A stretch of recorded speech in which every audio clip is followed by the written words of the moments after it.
સૌને નમસ્કાર.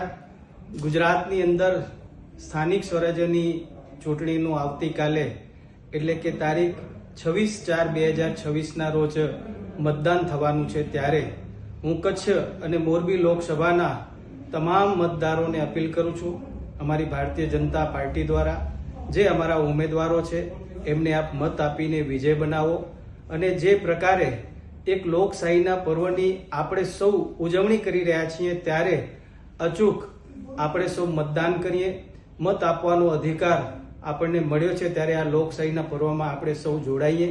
આપણે સૌ જાણીએ છીએ કે દેશના યશસ્વી પ્રધાનમંત્રી શ્રી નરેન્દ્ર મોદી સાહેબના નેતૃત્વમાં અને ગુજરાત રાજ્યના મુખ્યમંત્રી શ્રી ભૂપેન્દ્રભાઈ પટેલ સાહેબના નેતૃત્વમાં સ્થાનિક સ્વરાજ્યની જે પણ આપણી સંસ્થાઓ છે એમના માધ્યમથી ગામડાઓની અંદર, શહેરોની અંદર અનેક વિકાસના કાર્યો થયા છે અને આવનાર સમયની અંદર પણ તમારા મતના માધ્યમથી વિકાસના કાર્યોને વધુ વેગ મળશે.